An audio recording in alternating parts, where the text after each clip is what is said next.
What up, Pittsburgh Steelers fans? Matty P here with another episode of Steelers Touchdown Under. We're going to do a little live stream. I wonder how many of you will join in. I know it's Thanksgiving, but I know people like to take time out on Thanksgiving. I know people are probably watching a game. I know some people are like, well, they still need their Steelers fix. So I thought we'd go live. We'll see who jumps in there. On today's show, we are talking all things defensive line. How are they performing against the O-line? How are they performing against in terms of what they did last year, who's performing, who's not, all that to come on today's show. But let's get pumped up. Let's get into it.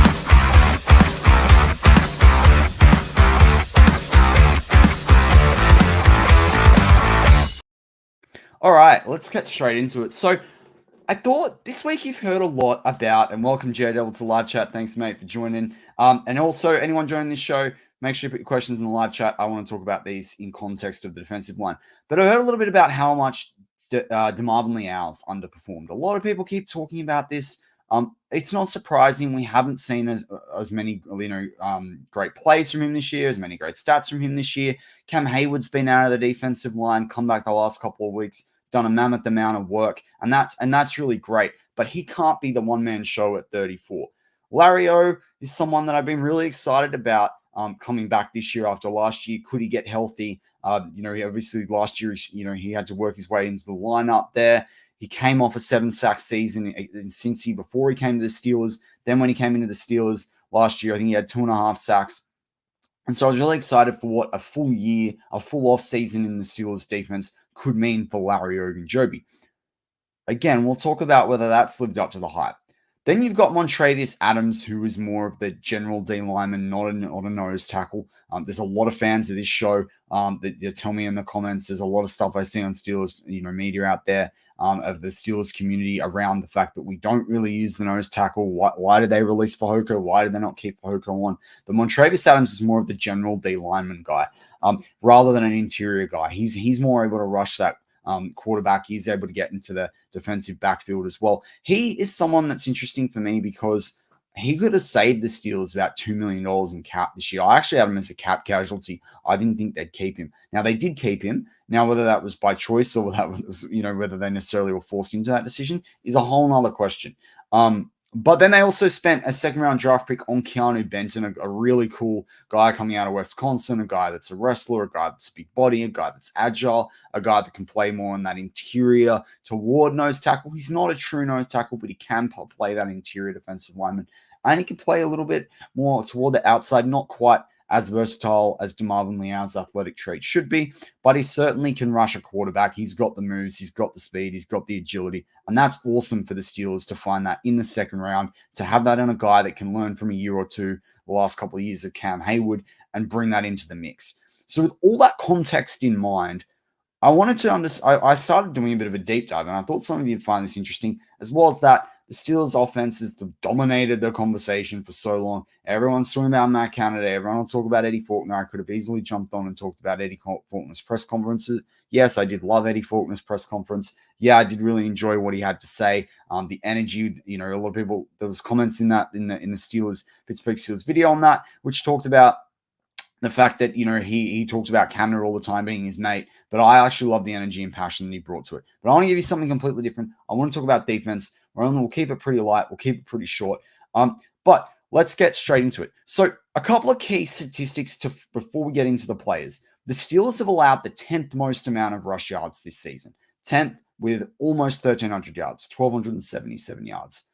Now, that's not great. It's not something that's not untypical of what we've seen in the last few years either. So that kind of sucks that's not improving. I hope for better this year. But that's also going to be the case when you're missing your star defensive lineman, one of the best defensive linemen in the league on his day, in Cam Heyward. On the flip side, the Steelers have only had 28 sacks this year.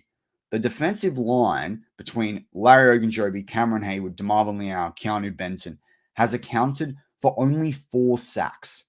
Only 4 sacks, right? That's 1/7 of the overall sacks. That's a very small amount from a team that is used to having a lot of sacks across, obviously, the linebackers when you got a TJ Watt and Alex Highsmith, and considering the Pittsburgh Steelers' history when it comes to linebackers. But last year, Cameron Heyward had 10.5 sacks. That's going to be hard to replace. And let's say through 10 games, he played 17 last year, he'd have, let's say, 5.5 sacks. Right now, I don't think he's got any on the season so far. Yeah, that's right. He's got, none on the season so far. So you're missing 5.5 there, fair enough. But the rest of the team to only have the rest of the defensive line to only have 4 sacks right now, that's a bit of an issue. And so I think that's an area that I really want to see from the defensive line as we go down the stretch when Cameron Heyward's back in that lineup causing that havoc. What's the flow-on effect for the rest of the defensive line? Now, in terms of the tackle leader on the defensive line at the moment, that does go to Larry Ogunjobi. That does go to him with 28 tackles on the season so far. He's played in all 10 games. He started all 10 games. Benton started 3 games. He's played in all 10. He has 26 tackles. So there's only about 2 tackles difference. Larry Ogunjobi leads in sacks with 2. Benton has 1.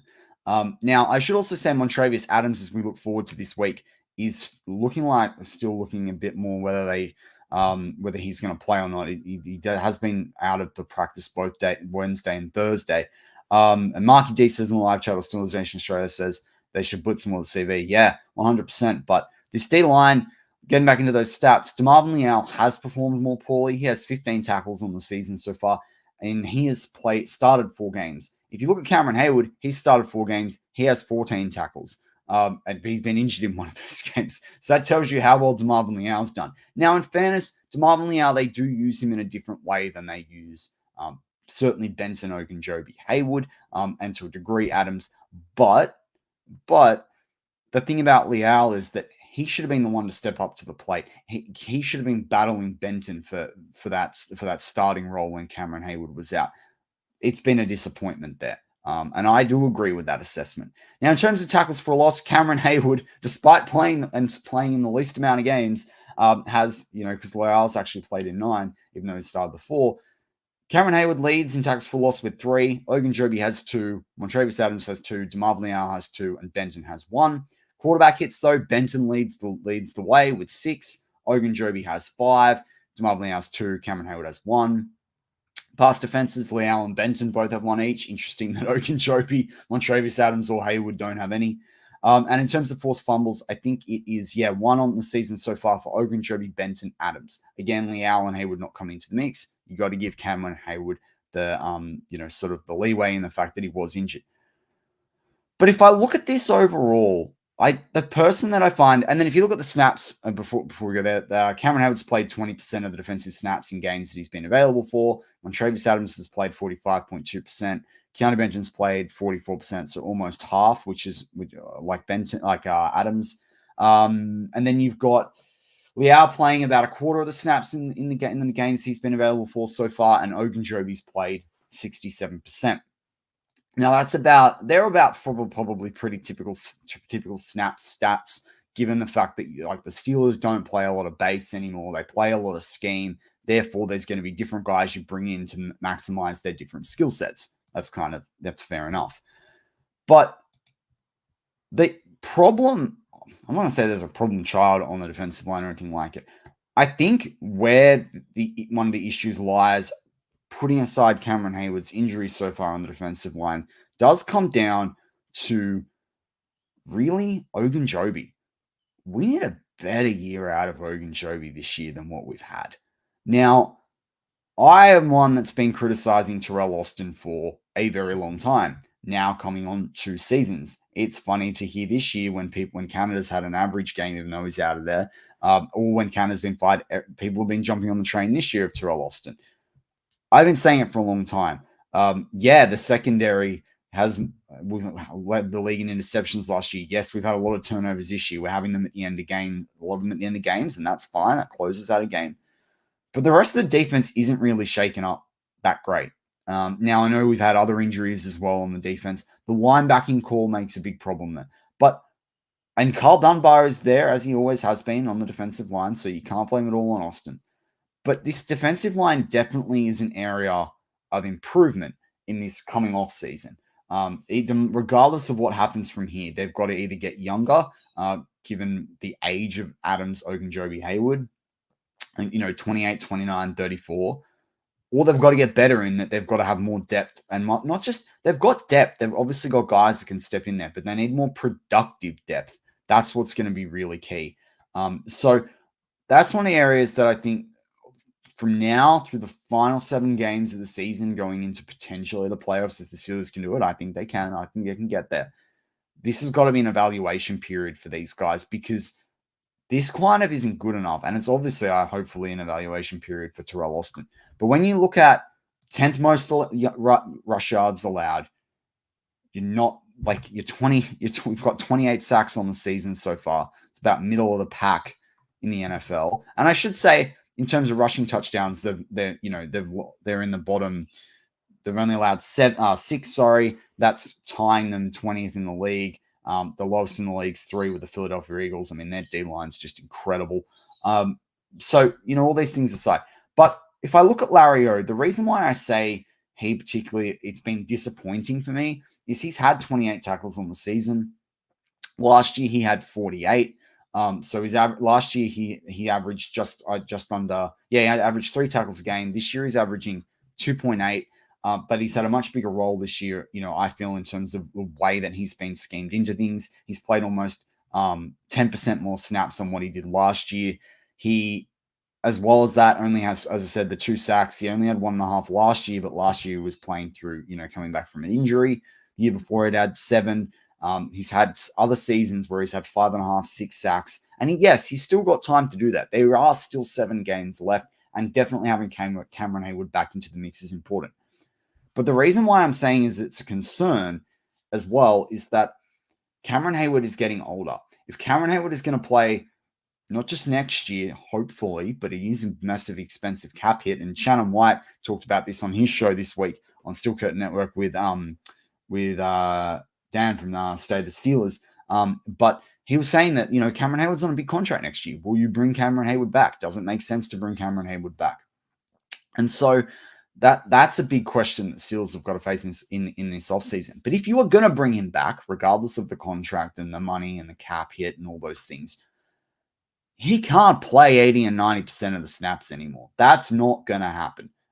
We've seen the groin injury this year. Groin injuries can niggle. He's come back as fast as he possibly could. I really obviously hope the best for Cameron Heyward out there.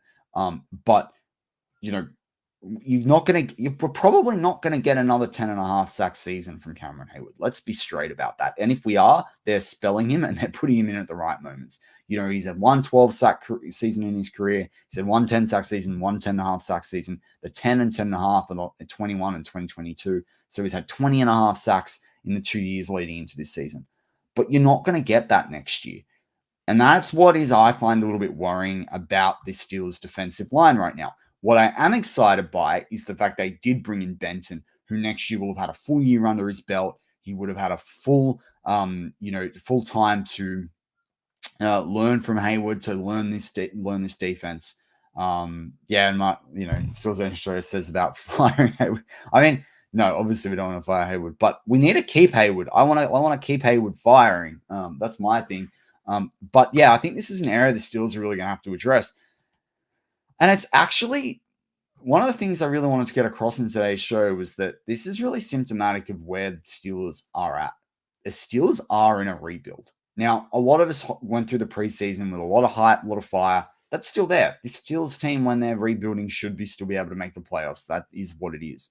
And that's how it should be. That should be the minimum standard. Like I said, standard is the standard, but I will say the minimum standard. But just as much as there's holes on the O-line that we all think need filling, like they desperately need a new center, they desperately need a top 3 round tackle in the draft next year, unless they're going to spend money in free agency, and I don't think they're going to do that there, especially because they're going to have to eat some cap if they do move on from a core of 4. But again, that could be helped by if you trade him for a draft pick. But this D-line, just like the cornerback room, needs help. Really, it's running back, wide receiver that are really locked down right now. But the rest of the area across this offense and defense, we need help. Linebackers, we're probably going to need to go and get another young linebacker there. We've got, obviously this week we brought in Miles Jack. It was really cool to hear his press conference today as well, where he talked about, how he's brought into hockey. It was also cool to hear from Blake Martinez, from the Carolina Panthers, who previously played with the New York Giants. They're all good things, but we know as Steel fans when there are problems on the D line, like that season where we were expecting to play, he had the knee issues. His brother was unfortunately killed in a car accident. He didn't come back. The Steelers had problems the rest of that year. Now, obviously, they were going to have problems when you miss a player. You're going to have more problems when you miss a guy like Tua, one of my favorite guys to play on the D line. I just love the way he played. It's very disappointing for me. Very glad I didn't buy the jersey that I was going to buy that year, but because I was going to buy a Tua jersey. But yeah, I think the Steelers have really got the next 7 games is going to be really interesting in terms of evaluating who's a keeper on this defensive line outside of Heyward and Benton and who's not.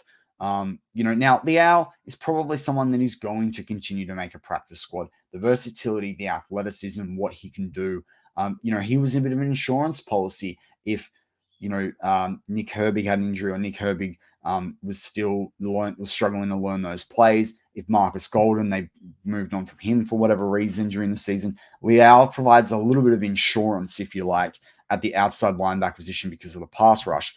But the problem with that as well is like this is not someone that's performing in the interior. And when you do have a base 3-4 defense, you need guys that can play more of that role on that interior, that run stuffing as well. So that's why, as I say, there's issues in terms of the depth here. Montravius Adams is someone that's now suffering an injury. He's not necessarily playing lights out football at the moment. It's not these guys can't be helped down the stretch, and they will all get a bit of a boost by having Cameron Heyward. But going into next year, this is an area the Steelers need to look at. And as Steel fans, and as a Steel fan myself, obviously, I'm really keen to look at how this goes down the stretch because we do have linebackers that are either going to be inexperienced or there's a lot of, Alandon Roberts played 100% of snaps last week. There's a lot of pressure on Alandon Roberts. This D-line needs to create holes that these guys can go smash the quarterback and smash the running back and really support them in doing that and they've got to step up to the plate. I guess that's my overall piece is that we need a bit more from Highsmith and Watt than what we're seeing, but they're getting, Watt's getting double, triple teamed, getting fouled or, half the time as well. These guys have to step up. They've got to make it easier for both the outside linebackers, the inside linebackers. The Steel Nation Australia said now, Mikey D, blitz the cornerback. That can only happen if the D line's actually putting pressure and starting to collapse the pocket. If that D line is making the O line go backwards, which leads the quarterback to hold the ball longer. That's what it's got to be. We've got to be more robust in the middle for that to happen, and that starts with the defensive line. So I just think it's an interesting one. Yeah, they perform better than the O-line. That's up to each of us to judge. I think overall, you'd probably say yes, just with the amount of pressure Kenny Pickett's been under, regardless of whether Kenny Pickett misses wide open receivers. He has been under a lot of pressure. That O-line has been going backwards. Whilst it's good in the run game, pass protection, it's not. It's a little bit the same here in terms of the D-line, but we need to see them more than them producing a 7th of the sacks. We need them to see them better than being the worst 10 positions in the league for allowing rush yardage. That's kind of just not good enough. If the Steelers want to win, if the Steelers want to be in the playoffs, particularly given the fact that on offense they're not producing as it currently stands. But anyway, that's going to wrap up this today's episode of Steelers Touch on Under. I did just want to talk about that D-line. I did note that if anyone was on Thanksgiving, you might be sitting there wanting to have a chat. So thought I'd do a quick live stream. Daredevil, appreciate you tuning in. Steelers Nation Australia, Mikey D, appreciate you tuning in. And we'll catch you tomorrow. As always, go Steelers.